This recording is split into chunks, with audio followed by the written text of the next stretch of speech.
변화와 혁신의 리더십 제14차 시 종합정리 비디오 2 비디오 1에 이어서 강의가 계속됩니다.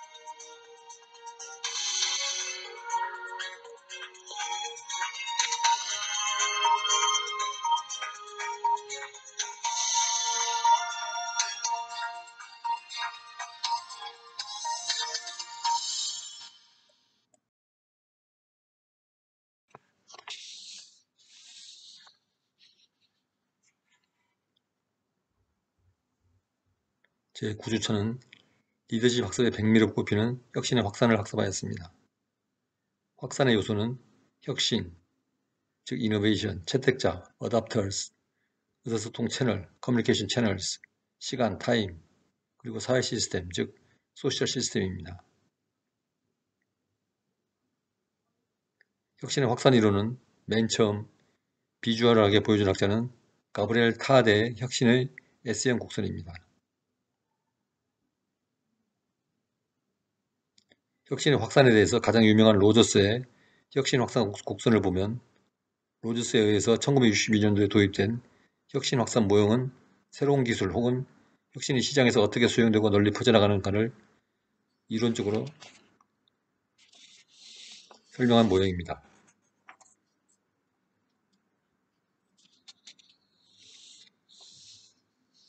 혁신이 스스로 지탱하기 위해서는 혁신이 널리 채택되어야 합니다.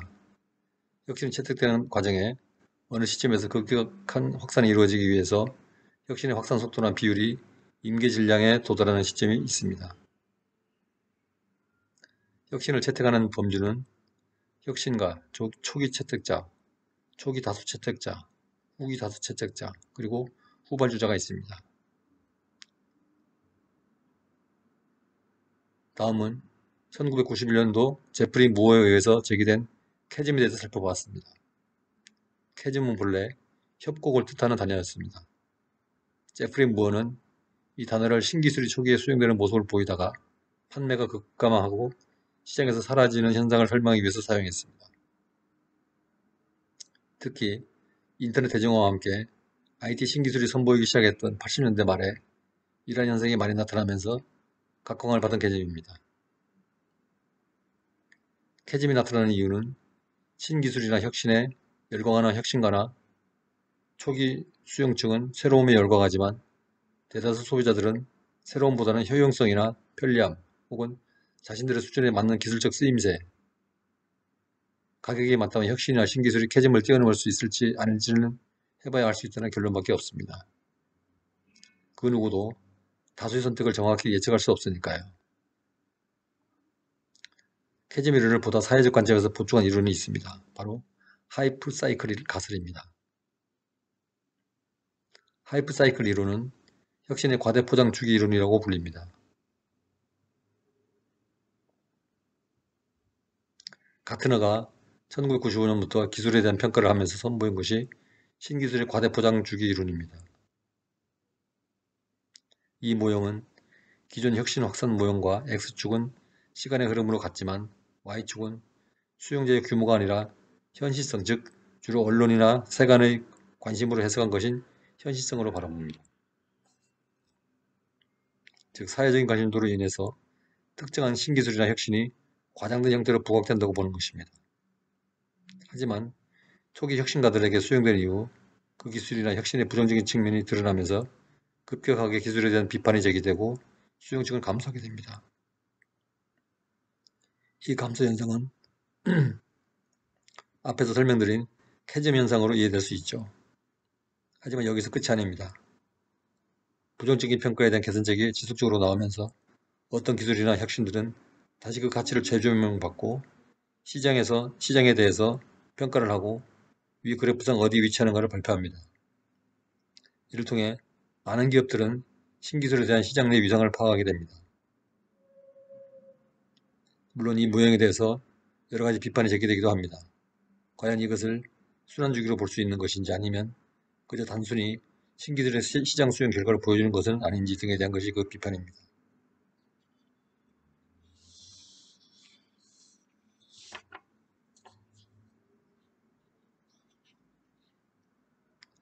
다음은 확산과 사회 시스템의 역할입니다.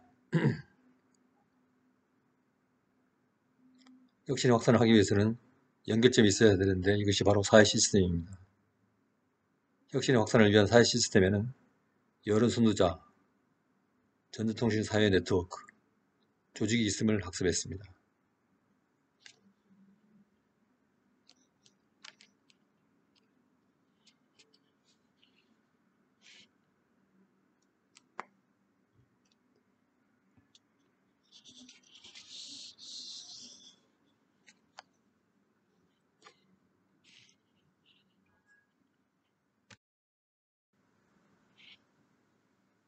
제10주차는 변혁적 리더십의 전제라는 주제를 가지고 학습하였습니다.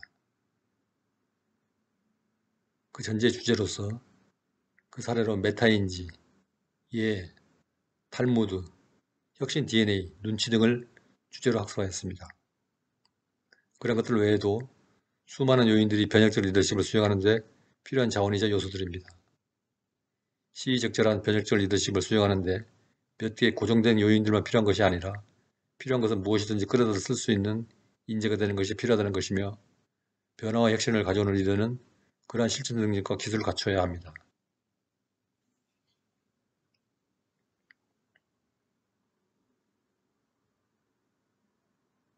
수많은 전제 조건 중에서 하나의 보편적인 만능 해결사를 둔다면 이해라고 할 수 있습니다. 이해는 인간관계에서 가장 정점의 윤리이자 핵심입니다. 우리가 예의만 잘 지켜도 인간관계에서 50%는 먹고 들어간다고 할 수 있을 것입니다.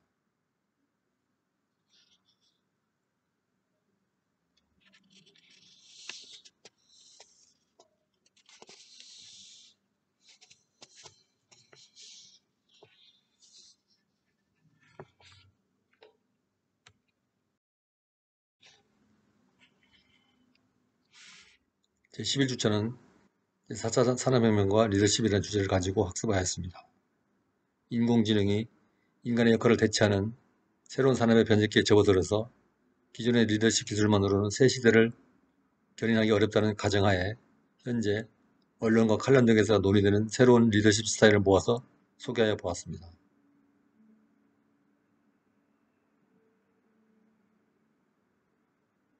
여기서는 첫째, 4차 산업혁명과 리더십. 둘째, 사람 중심의 리더십. 셋째, 경영 컨설팅에서 AI 시대의 리더십이 요구되는 조건. 넷째, 손수건 리더십. 다섯째, 제4차 산업혁명 시대의 주인공이 되는 조건. 여섯째, AI 리더십과 정부의 역할. 일곱 번째, 4차 산업혁명 시대의 여성 리더십의 극대화 방안. 여덟째, 4차 산업혁명 시대의 리더의 역할.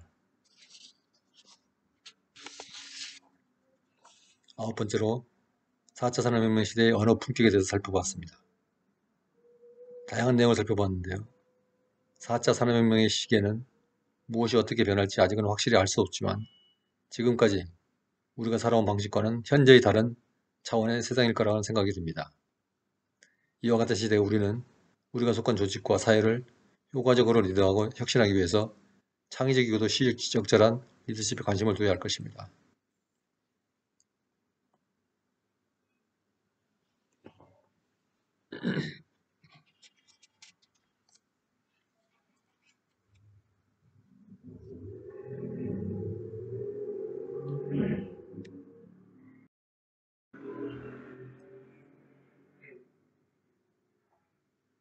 제12주차는 변화 과정과 리더십이라는 주제를 가지고 학습하였습니다. 여기서는 두 개의 핵심 주제가 제시되었는데 변화의 단계와 혁신의 내적 리더십입니다. 첫 번째 주제인 변화 단계에서는 환경 분석, 비전 창출, 변화 설계, 변화 추진, 피드백 등 5가지 소주제를 학습하였습니다.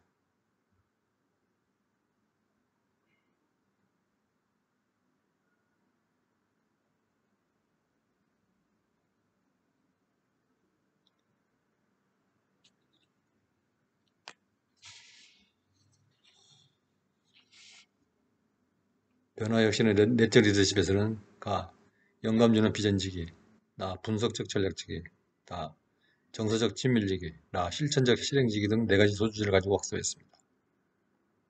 그리고 소련 연방 시절 트럭 운전사의 에피소드를 통해서 미션 중심의 삶이 무엇인가를 생각해보는 시간을 가졌습니다.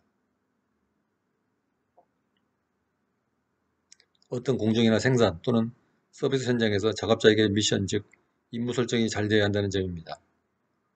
미션은 비전에 의해서 만들어집니다.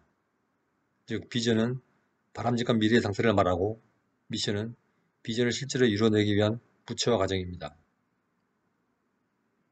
비전이 공유되기 위해서는 공감 속에서 포용되어야 하고 미션이 잘 수행되려면 개인보다는 조직 전체의 목표를 잘 이해하고 그것을 달성하기 위해서 공동의 노력을 경주해야 합니다.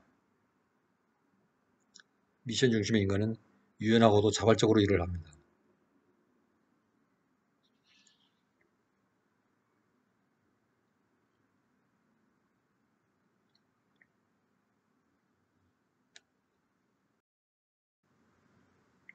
제13주차는 지난 시간에 이어서 변화의 단계를 학습하였습니다. 변화의 단계는 지난 시간에 환경 분석, 비전 창출, 변화 설계, 변화 추진, 피드백의 5단계를 언급하였습니다. 환경 분석에서는 문제와 개선책을 확인하고 그것을 실천하는 데 있어서 바람직한 미래 상태를 개념화한 비전을 창출합니다. 비전은 모호하고 선언적이며 이상적이고 추상적인 용어로 표현됩니다. 즉, 구체성은 미약하죠. 일단 비전이 세워지면 그것을 실천할 전략이나 임무가 구체적으로 마련되어야 합니다. 이것이 미션의 설정 단계인데 바로 변화 설계의 단계가 미션의 설정 단계와 같은 말입니다. 지나간 시간에 고르바초프의 에피소드에서 보았듯이 미션이 제대로 설정되지 않은 트럭 운전수의 경우 임무는 정시 수송이었습니다. 그러나 제대로 미션 설정을 할 경우에 운전사의 임무는 정해진 감자를 목적지까지 정시에 수송하는 것입니다. 여기서 보듯이 어느 조직이나 개인의 미션이 정확하고 효과적으로 설정되었다면 어떤 임무를 수행하는 사회나 조직 시스템의 성장성과 안전성은 확보될 것입니다. 그러나 그것이 미비하다면 그 사회나 조직의 생산성은 미비하고 비효율적일 것입니다.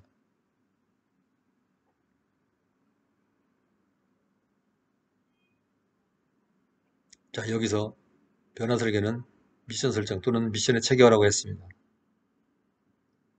미션은 조직의 목적이나 취지를 반영한 업무 또는 행위, 비전의 하위 개념으로 비전을 이루기 위한 조직과 개인이 가질 수 있는 사명을 말합니다.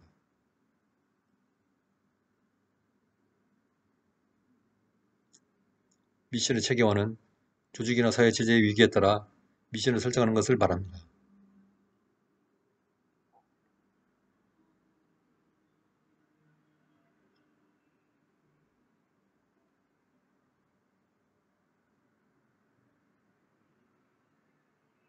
호홀 미션은 조직 전체의 미션을 말합니다.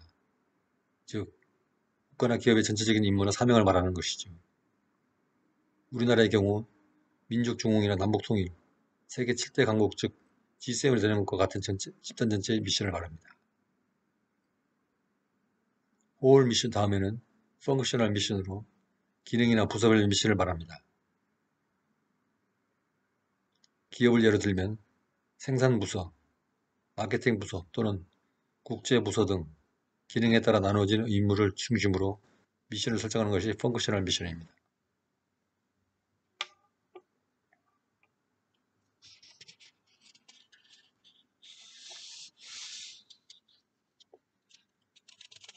기능별 미션 다음으로 유니트 미션입니다. 유니트 미션은 단위 조직의 미션입니다. 예를 들어 인사과, 재무과, 총무과 등 핵심적 단일 조직의 미션을 말합니다. 위계 단위로 갈수록 미션은 깊고 좁은 범위를 가지게 됩니다. 그 다음 마지막으로 개인별 직무를 설정한 잡 미션이 있습니다.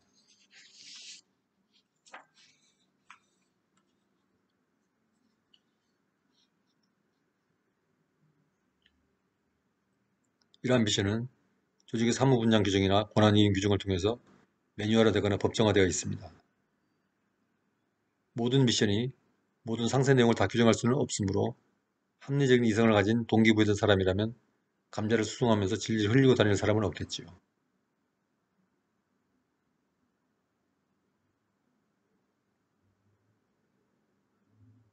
미션의 체계화란 이처럼 전체 조직과 단위 조직 간의 위기에 따라 미션이 잘 조직화되어 있는 것을 말하며, 이와 같이 미션이 전체적으로 잘 조직화되어 있다면 미션의 체계화가 잘 되어 있다고 말합니다.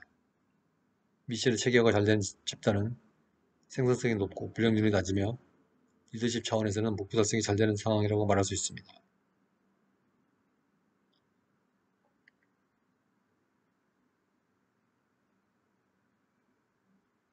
즉 미션의 체계화를 통해서 실질적으로 변화가 이루어지는 것이죠.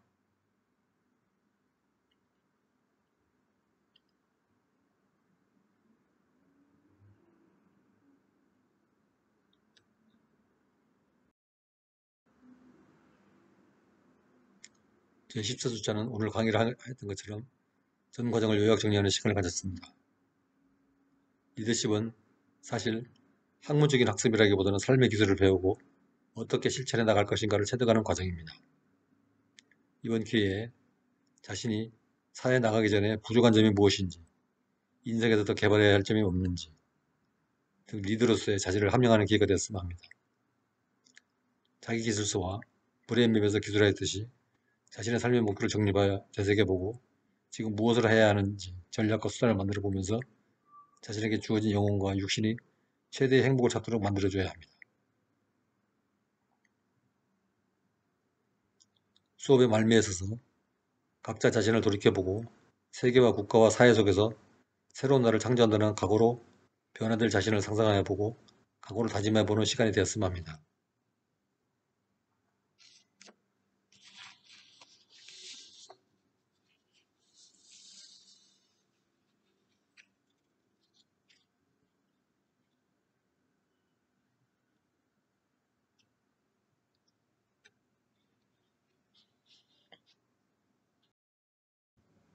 다음은 6월 8일부터 6월 15일 사이에 실시될 기말고사에 대해서 예고를 하겠습니다.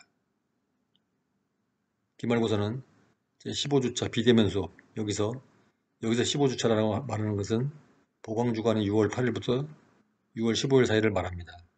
즉 정확히 말하면 15주차는 보강주간인 6월 8일 09시부터 6월 15일 8시 50분까지를 의미합니다. 그래서 비대면 수업으로 기말고사를 실시하게 됨을 알려드립니다. 시험은 오픈북으로 일주일간 실시됩니다. 시험 참여 요령은 다음과 같습니다.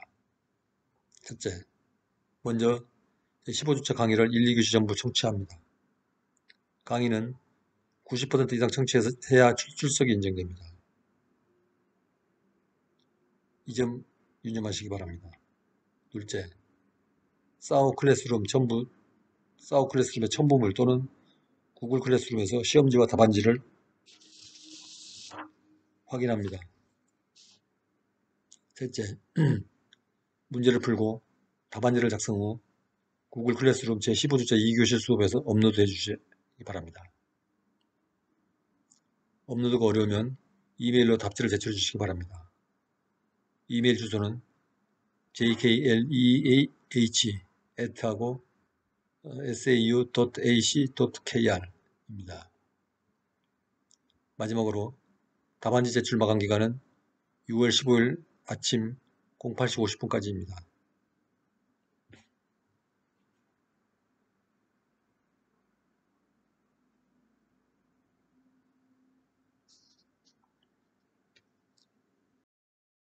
다음 시간에는 즉 15주차에는 기말고사 대비 문제은행에서 핵심 개념을 중심으로 2시간 동안 종합정리 시간을 다시 한번 가지도록 하겠습니다.